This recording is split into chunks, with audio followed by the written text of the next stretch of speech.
در ناحیه وسطی در مبزه تاریخی هولبوک در نتیجه کوشش‌های ماه آگوست بوستانشناسان این نگاره نو را پیدا نمودند.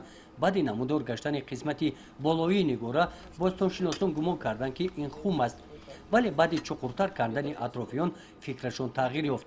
این خم نبوده بلکه به قبور مانند است و این قبورها تا کجا کشیده شده کدام وظیفه را اجرا میکردند اکنون باید تحقیق کرده شوند. برای معاینه نمودن آن کوشش‌ها ادامه می‌یابند. Это не просто, вот как вот мы говорили, вот достижение дворца, вот для вот этих вот... این بازیافت‌ها از آن دلالت می‌کنند که این دستاوردها نه تنها در قصرهای شاهنشین بلکه در شهرستان نیز استفاده برده میشد. شهر نیز به واسطه شبکه قبورهای آبگذر با آب تامین کرده میشد.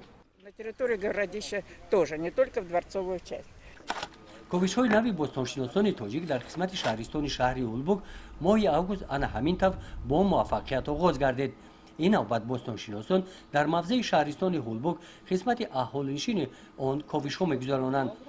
از روی تحقیقات‌های پیشینه برده بوستانشناسان معین می‌گردد که این قسمت به عصرهای 9 و 10 تعلق داشته اینجا کارگاه‌های هنرمندان به قید گرفته شدند. بوستانشناسان بسیار محصولات‌های کلالی و آهنگری را پیدا نمودند.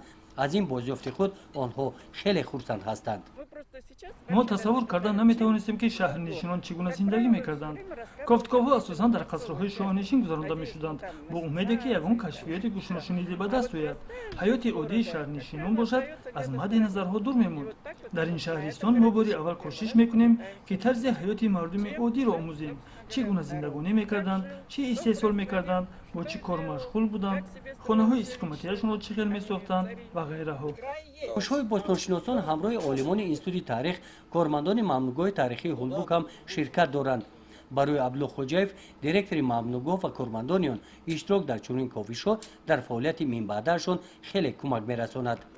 این همکاری بهر بلند برداشتن سویه دانش کارمندان مساعدت می‌کند و در وقت کوشش از متخصصان کارمندان مؤسسه عاید کوشش‌ها و حفریات‌های در آینده بهر شهر هولبوک پایتخت دولت کاتالان زمینه علمی تیار می‌کنند.